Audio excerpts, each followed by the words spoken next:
All right, folks, the day games are almost in for Week 10. We got a huge one tonight between the Lions and the Texans on Sunday Night Football. That'll be a lot of fun, but what a crazy day of football it was. And as I speak, the Cardinals are absolutely taking it to the Jets right now. Kyler Murray has been unbelievable today. Just as of right now, he's 22 of 24 for 267 yards and 2 rushing touchdowns. He has been fantastic. And I don't know what happened to the Jets, but they are terrible. Their defense was so bad today. They can't stop absolutely anything. And like I said a couple of weeks ago, I think their season's over. They got a lot of teams in front of them. They got a long road ahead, and they're not going to make the playoffs as we projected before the season that they would not. But I was really impressed with the Cardinals today, and I think this is the best Kyler Murray has ever played in his entire career. He has just been fantastic this season.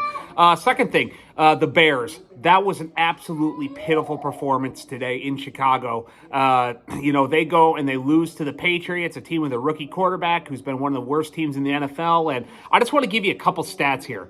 The Bears had 8 punts, were sacked 9 times, and under 150 yards of total offense. They are a mess right now. Coming into the season, I thought they had, their wide receiver situation figured out, but their offensive line is terrible. They cannot block, and right now, Caleb Williams is just not very good. I hope he progresses and gets better, but that was a really bad performance, and I do not like the trajectory of this team. I would not be surprised at all if Matt Eberflus is fired here very shortly, for sure at the end of the season, because that was a terrible performance today against a bad Patriots team.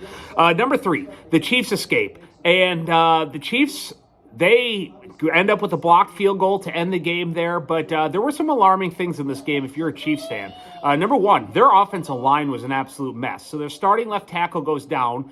Immediately after he goes down, their backup gives up 2 sacks on Mahomes. Mahomes was hit, it felt like, on every single drop back today. They sputtered inside the red zone multiple times. They just could not get it in the end zone. And if it wasn't for a blocked field goal, they would have lost the Broncos today. But DeAndre Hopkins has been very good, but that offensive line needs a lot of work. They also did give up multiple false starts, which is kind of crazy being at home, and not a very promising win for the Chiefs. That being said, they have an enormous game versus at Buffalo next week, and after that, they got a lot of easy ones coming up. So we'll see how that progresses and how long they can stay unbeaten.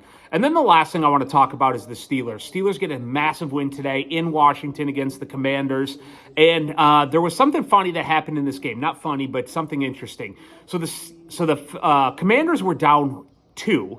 There was 1:08 left on the clock. It was 4th and 9 right around midfield.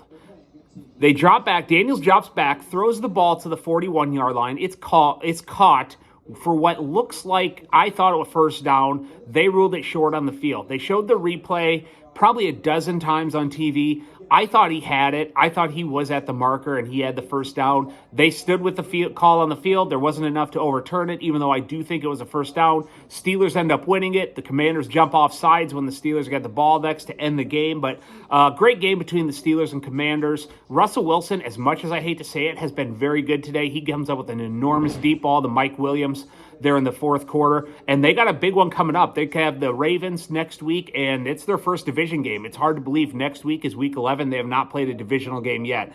So, huge one tonight for the Texans and Lions. Excited to see what happens there. We'll talk to everyone Wednesday night.